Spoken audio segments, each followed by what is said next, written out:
وہ پھر فاروق اعظم بن جایا کرتے ہیں، وہ پھر ایوب انصاری بن جایا کرتے ہیں، وہ پھر حضرت خالد بن ولید بن جایا کرتے ہیں۔ اب وہ قافلہ خالد بن ولید کے پاس پہنچ جاتا ہے۔ اب خالد بن ولید، یہ جو لوگ توسل کو نہیں مانتے، یہ توسل کو نہیں مانتے، یہ حدیث مبارکہ سنے اور اپنے جگر کو ٹھنڈا کریں۔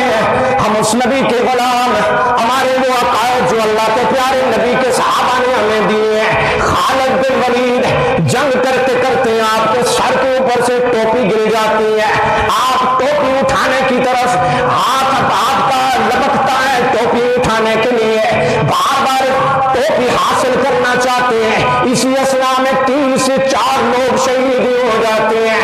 جب جنگ ختم ہو جاتی ہے، فتح نصیب ہو جاتی ہے، باقی ساتھیوں نے کہا آپ نے ایک ٹوپی حاصل کرنے کے لیے 3 سے 4 لوگ شہید ہو گئے، آپ ٹوپی حاصل کر رہے تھے، اگر یہ ٹوپی گر بھی گئی تھی تو کیا فائدہ تھا اس لینے کے لیے؟ سنو ذرا خالد بن ولید کیا ارشاد فرماتے ہیں اللہ کی عزت کی قسم، ٹوپی میں کمال نہیں ہے، میں نے ٹوپی میں اپنے نبی کے بال رکھے ہوئے ہیں۔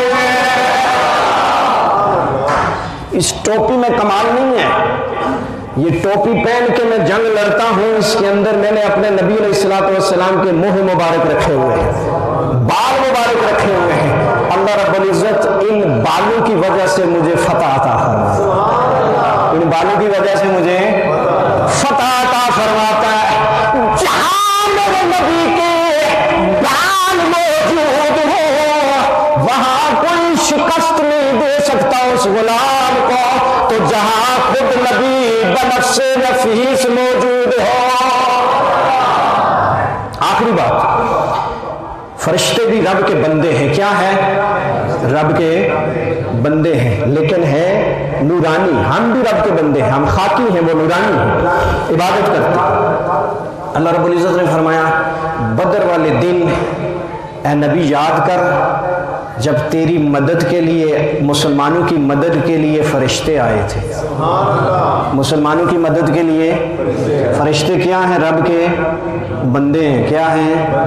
رب کے بندے ہیں، مدد کے لیے آئے بندوں کی، بولو بندوں کی مدد کے لیے رب کے فرشتے بندے زمین پہ آئے ہیں، تو یہ شرک نہیں ہو گیا ہے؟ مدد کون کرنے والا ہے؟ اللہ۔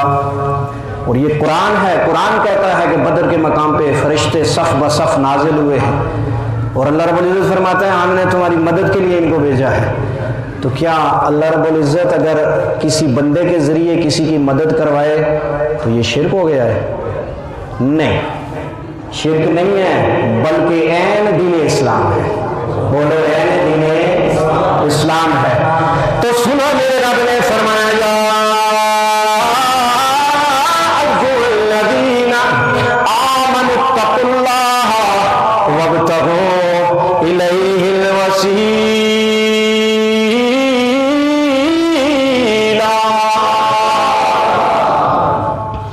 جو وسیلے کو نہ مانے اس کا قصور نہیں ہے، اس لیے کہ میرے رب نے فرمایا یا ایھا الذین آمنوا، جو صاحب ایمان ہوگا وہ وسیلے کو، بولو وسیلے کو مانے گا، جو صاحب ایمان نہیں ہے وہ وسیلے کو نہیں مانے گا۔ رب کا میں نے قرآن پڑھا ہے۔ اللہ رب العزت اپنے نیک بندوں، چونکہ ٹائم اتنا ہوتا ہے اسی حساب سے چلنا ہوتا ہے، یہ موضوع انشاءاللہ اگلے جمعے بھی چلتا رہے گا، ایک آدھ 2 جمعہ میں مزید چلے گا یہ موضوع۔ آپ محبت سے پڑھیں غلام